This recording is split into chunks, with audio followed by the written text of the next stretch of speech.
Coming up, the internal battle for the New York Football Giants. Which players at which positions will have a bigger impact? We run down a handful of names toe to toe that can help Big Blue have a big season.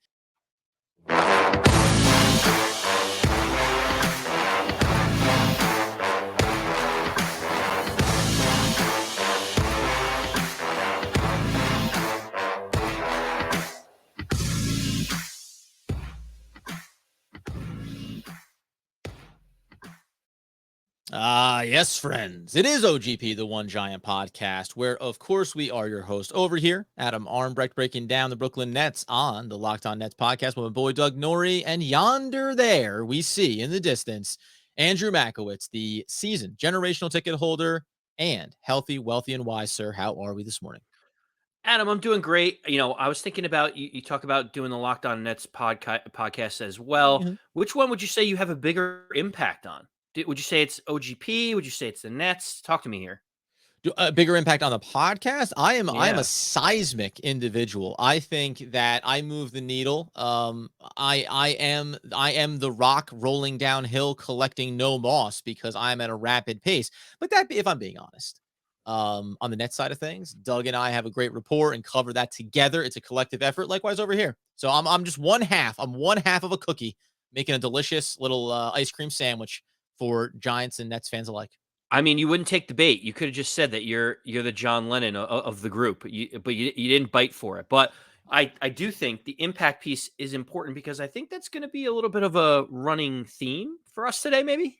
And honestly, if I can though, yeah, when I was growing up, John Lennon was my number one Beatle. But as I got older, I went through my Paul McCartney phase, and then I went to my George Harrison phase. Just don't call anybody a Ringo. That's all you don't want to do. Impact is going to be a big part of our conversation there. Impact impasse, we're calling this. But if I could, before we do dive in, I just want to briefly make sure I give this shout out. We were talking the other day about renaming MetLife Stadium and what might be some good options for the New York Football Giants.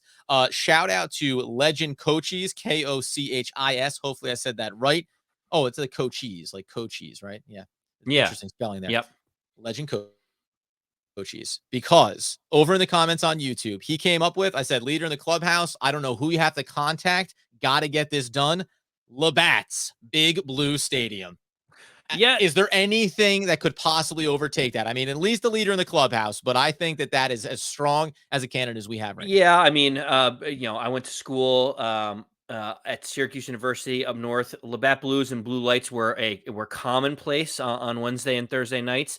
The only other thing I was thinking about, Adam, was all of a sudden the Liberty Mutual thing got stuck in my head, like Liberty Mutual, like Liberty Yeah. Stadium with the Statue of Liberty, New York Oh. thing. But Oh. I think we'll take some more submissions. But I think the Big Blue Labatt Blue Stadium probably leader in the clubhouse. That is the case. So yeah, keep throwing them in there, man. We're going to get to the bottom of this. And yes, there will be percentages, and we'll hopefully share them with all of the OGP faithful. But when we talk about impact players, we said we want to bring in this conversation around the season ahead and something that we can look at as a training camp kicks off here in a couple of weeks. Neal versus Tibbs. Obviously, Evan Neal and Kayvon Thibodeaux taken at the top of the draft for the New York Football Giants, cornerstone pieces on the offensive and defensive side of the ball. But Andy, who's going to have the bigger impact for the New York Football Giants in what will be their rookie campaign, by the way? Ooh, so this knowing that they both were drafted in the top 10, they're both That's right. expected to make a very large impact. For me, Mm-hmm. I think it's going to be Evan Neal. I think Evan Neal is going to have the bigger impact because of essentially who he was replacing, and that would be one Nate Solder, right? We had Matt Pert over there, we had Nate Solder. It was a revolving door at the right tackle position. So the value that Evan Neal brings over who was there previously is tremendous. And the second piece of it that I think about, Adam, is the fact that because the offensive line was so porous, we were unable to really see what we had in people like Daniel Jones. We couldn't get Saquon Barkley going and rushing the ball the way that we thought he could. It felt like because the offensive line was so decimated, especially on the right-handed side, we really never got a good picture of what the offense could be like. So for me, right away, I think the offense was struggling far more than the defense last year, even though the defense had dropped off from the year before that. So for me, it's the value over the replacement player that was Nate Solder. I will take Evan Neal in who's going to have a bigger impact on the field for the Giants. It's fascinating because I think I mostly agree with you that the other side would be to say, well, the defense, to your point, unless the offense was an absolute dumpster fire, we know that, but defensively, we talk about if you're talking about wins and losses in a season, well, the ability for the defense to get off the field, right, to give short fields to the offense, to shut down the opposing offense in the key moments when the Giants are up 2017 with 2.5 minutes to go and just stamping out that possible comeback drive. That's where I think obviously you look at Kayvon Thibodeaux and then the impact that he's going to have, by the way, across that defensive front with Leonard Williams, with Dexter Lawrence, and then his counterpart on the other side, Azeez Ojulari. And you can make that same case for Evan Neal, right? What is the benefit down the offensive line by having a cornerstone piece there? How much better can Andrew Thomas perform if you know you're going to have to make your choices about where you want to send double teams, right? Balancing that offensive line out. So I'm offering that up as like, it'll be interesting to see how many times in a game do we say, and this will be fun to track, game-winning drives, right? Big drives where Evan Neal just absolutely walls off what would have been strip sack, fumble, game over for Big Blue versus on the other side, Kayvon Thibodeaux, swim move, chop at the quarterback throat, game over, right? You can probably actually 1-to-1 put some stats against each other.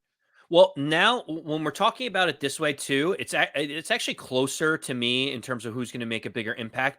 But some of the people that would pick Kayvon Thibodeaux would argue, Adam, that the reason why he's going to have a bigger impact is because they know what Daniel Jones is. They don't think that he's the starting quarterback of the future. So what can Evan Neal really do to help prove things?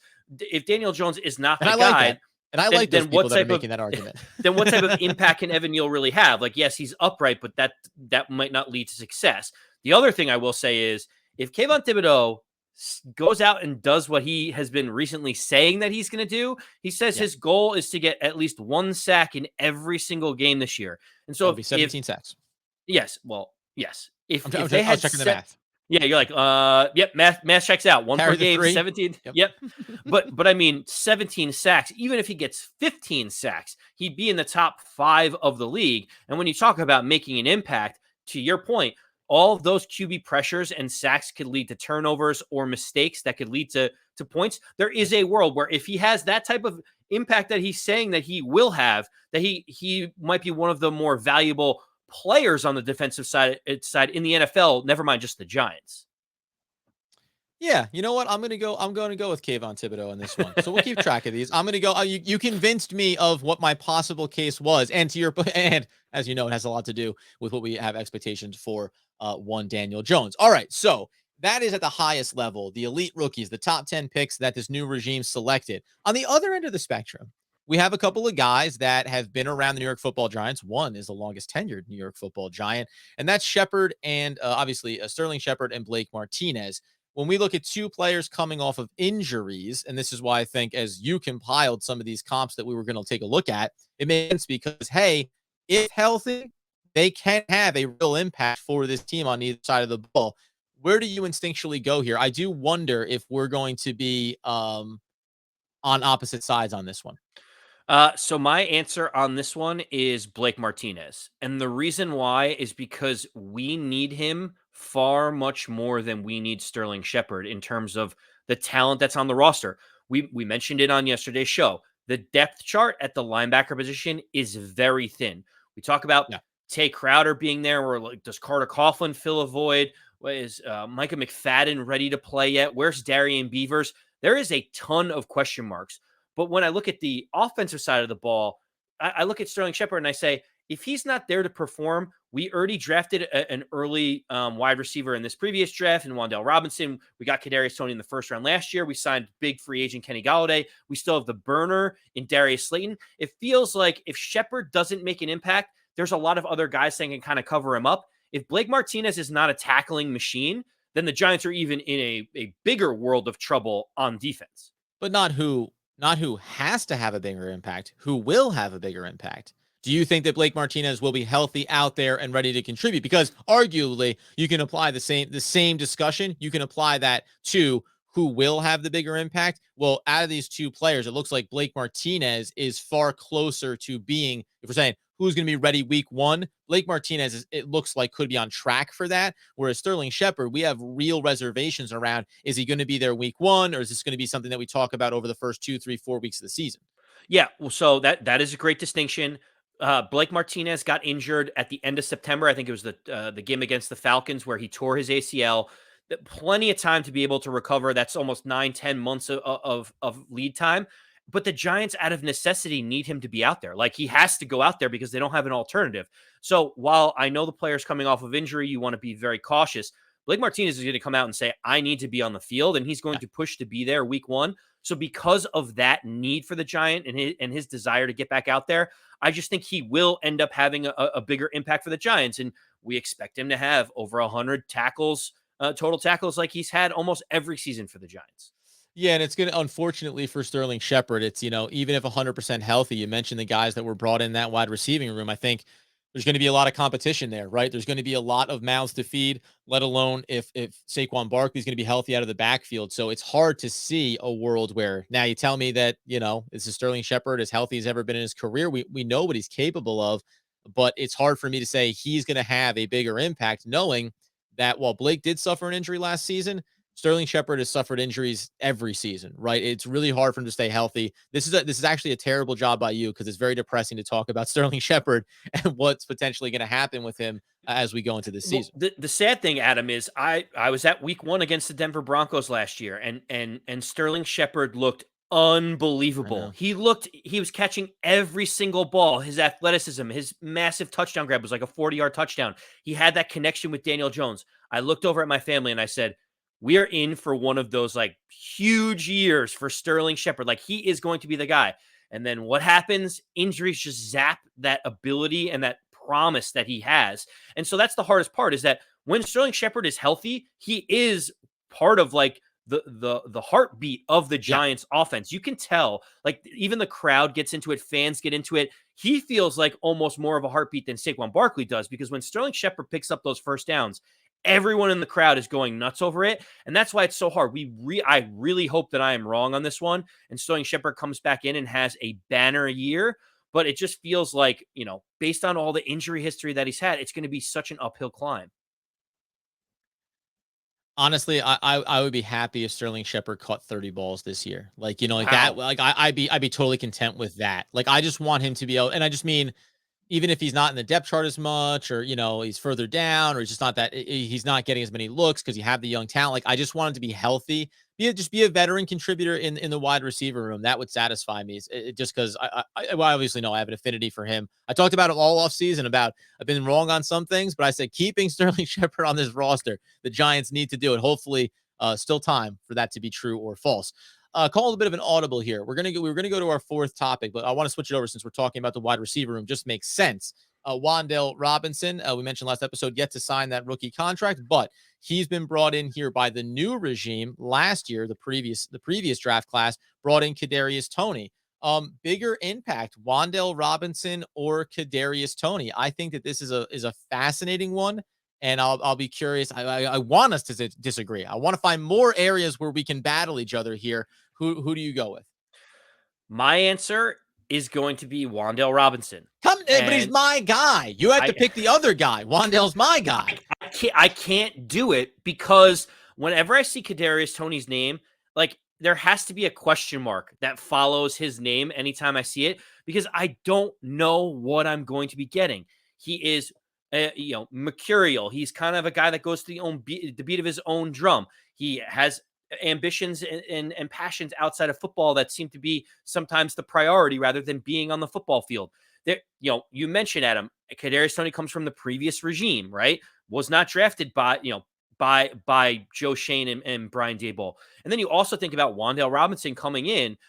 To me, it's actually more, I see too many question marks about Kadarius Toney, rather than I think that Wandale Robinson is going to have a huge year. And that's the challenge that I have. Well, so see, the things that I dismiss are, the thing I'm not going to put on whether or not Kadarius Toney is going to have a big impact. The mercurial personality. I look completely past that. What I look at, as I think you brought up, the one good point is you brought in a guy that feels like he fits a very similar role in the new regime. That's impact one. And that just means you're going to look to get this kid the action, right? You want Wandale Robinson to be successful in his rookie campaign. The injuries, that's more what I'm interested in. Is Kadarius Toney going to be healthy? Because remember, the contrast between these two players as well is even though Wandale Robinson is small, they talked about, man, he's small, but he has a powerful frame, right? This is a guy that you think has durability in what he's going to be able to bring to the table for the Giants on a week in, week out basis. So from that standpoint alone as well, it's like, do I think I'm going to get, what's the percentage I get 17 games from Wandale Robinson? I'll put it up over 80-85%. What's the percentage that I get that from Kadarius Toney? I can't say more than maybe 70% at this point, right? And every time that Kadarius Toney maybe isn't on the field is another opportunity where you're immediately going to turn your attention to Wandale and say, hey, can you do some of these things that we need? Can you be the impact player working out of the slot? Can we run you out of the backfield for some possessions as well? So that's my baseline there, but jump in before I flesh it out a little bit more. What's going to be interesting is if Sterling Shepard is not out there early on. We just mentioned we don't know if he's going to be ready for week 1. He's still got a ways to come back. There is a world these guys where, won't even be battling for the same spot, right? Right. So there's a world where Kenny Galladay's on the outside, Wandale Robinson maybe playing in the slot a little bit, or maybe in the backfield getting creative. There's reports that potentially Kadarius Toney could be on the outside, and maybe he's switching in and out with Darius Slayton more just to get both those weapons on the field at the same time. And so, thinking about that also changes things for a little bit for me. But Kadarius Toney, there's no question in my mind when you talk about who's more talented of a football player.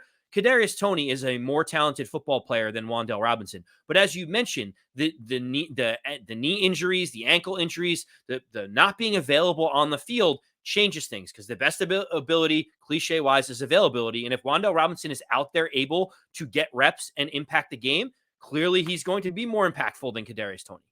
Yeah, and it will be fascinating. You talk about, what's going to happen with Darius Slayton. We'll wait and see. But if we look at it as without Sterling Shepard maybe being involved, to your point, if we look at it as, well, are we lining this up to be Kenny Galladay, Kadarius Toney, and Wandale Robinson? And then what do you play off of that, right? You're still going to be able to pull Kadarius Toney onto the inside. You're going to be able to work him through end arounds in the backfield. But the versatility is certainly going to be something that fleshes this out. So this is one where I think, listen, we both took Wandale Robinson for some similar reasons, some different. But this in no way is diminishing what we think Kadarius Toney is going to be capable of. He is the pure athlete, pure talent. He's the guy. It's just a matter about getting him on the field and keeping him on the field so he can have those big impact plays. And by the way, Wandale can benefit from Kadarius Toney being on the field. When everybody lines up, you go, take away Kadarius Toney, and then Wandale gets to feast, right?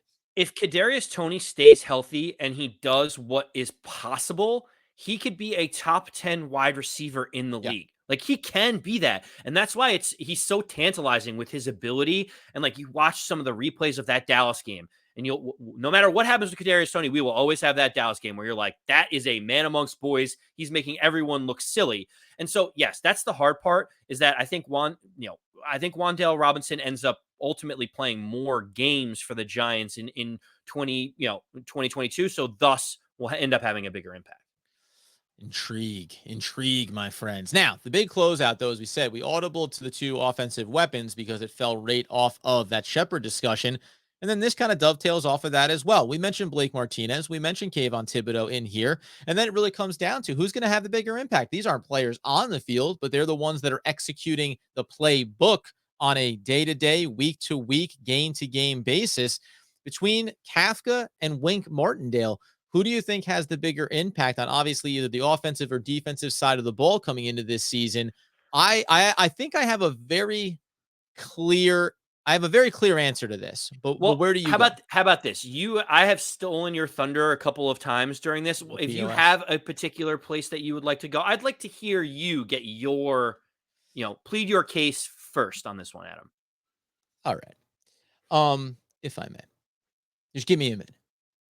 If I could. No. To me, so we're talking about Wandale Robinson and Kadarius Toney, incredible talents that can be utilized here. We're talking about a healthy Saquon Barkley. We mentioned at the top putting in that other cornerstone piece with Andrew Thomas on the offensive line. Even if Daniel Jones is a average quarterback at best, there's a lot of talent over there. And I think when you look over at Kansas City in the system, you think about obviously Dable's kind of trickle down effect here into Kafka's thinking.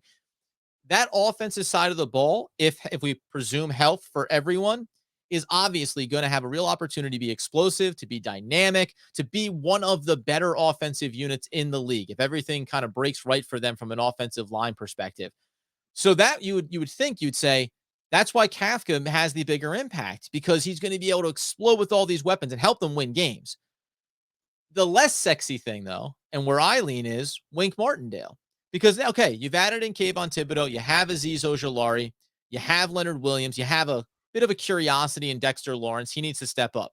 We know that there's all this speculation on what's going to happen in the secondary. Are they talented enough? Is the linebacking core going to be healthy enough and deep enough to sustain over 17 games?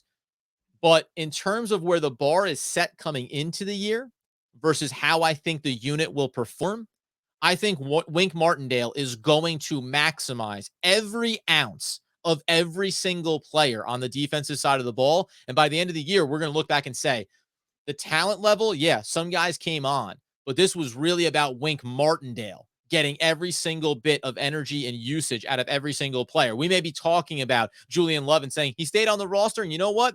He played pretty darn well for the Giants in that sub-package versatile role, right? Aaron Robinson, he actually ended up being a pretty solid corner for us across from Adoree Jackson because they were consistently put in the right position in the right scheme to make impact plays.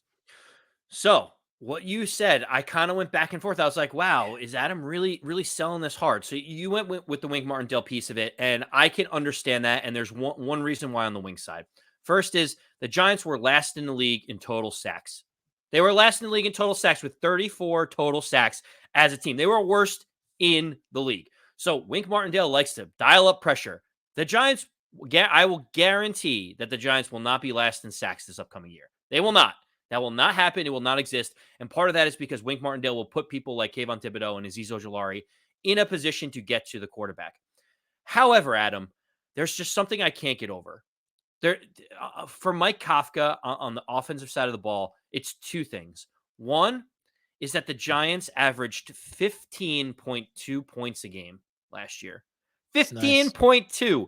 Yeah. That's like not even 2 touchdowns with 2 2-point conversions. Like, that's how many points they scored all season. The last 3 games, the total average was 6.7 points per game. Like, think about how little the offense was able to do. And that's number one. And I come back to the second thing. The Giants, with their ultra conservative offensive play calling, did back-to-back QB sneaks on second and third down. Come on. Yes, to come get on. field position to punt the ball. That will not. But that will not happen under Mike Kafka. Mike Kafka would that doesn't even register as a thing that's even possible for Mike Kafka. So, like, removing those types of plays from even being in the like part of the vernacular for people is going to be the mind shift that people need on offense. Like, there is enough weapons here. They clearly were underutilized last season. But not everything, like, while the offensive line was terrible, not everything was on the offensive line. Mike Kafka is going to put these guys in a better position to succeed. And for me, I just can't get over 15 points a game. Like, that is just silly, isn't it? At the end of the day, Andy, it is silly. But the one thing that you're maybe forgetting, too, is it is not set in stone who will 100% be calling the plays on the offensive side of the ball. And if you're going to talk about where Brian Dable's impact will be felt, it's obviously going to be offensively, not defensively. Wink Martindale is the architect of what this defense is going to be, right? He's going to be the sole guy, head of the snake, and he is going to be running that operation. Whereas there'll be some collaborative effort on the offensive side of the ball, we would think, right? So I throw that in there as well, and that was subtle. I didn't bring it up in my that was I didn't bring it up. I don't bring up the points. You held that one back. You held that one back. That's how you do it. But as we say, at the end of the day, we come down the line on Andy went Neal, Martinez, Wandale, and Kafka. I took Thibodeau, also took Martinez, Wandale, and Wink. I went with some W's and just an inverted W with Martinez. We'll see how it plays out, though. These are fun narratives, I think. And you guess what? debating them and having some speculation on who's going to have the bigger impact, especially when it comes to Wandale or Kadarius or Neal or Tibbs, guess what? It's because there's talented players on the roster that you can have these type of conversations. Last year, we would have been saying, you think it'll be Andrew Thomas or Andrew Thomas on the offensive line? Can Azeez Ojulari perform, or could Azeez Ojulari really perform? So that is the beauty of where we are this season versus last year. Adam, at the end of the day, last year, this time, I was convincing you that Nate Solder was a better option at right tackle than We Matt didn't got to Pert. bring And that you're up. like, and you're like, I don't even see a world where that exists. And it happened, and it ended up being an unmitigated disaster. So the fact that we're now saying, will Evan Neal potentially be the stalwart? Will Kayvon Thibodeaux get 15 to 20 sacks? Like, those are exciting things because the talent level is just that much higher. You better believe it, friends. We'll be back in breaking it all down as training camp is about 2 weeks away from kicking off. You get us over on YouTube, get it on the comments, list some debates that you want to have, bigger impact, throw them out there. We'll break them down. Get us on the podcast feed where we get those needs fulfilled. And as Andy Makowitz would want, need, and nay, demand the people know. As always, let's go Big Blue.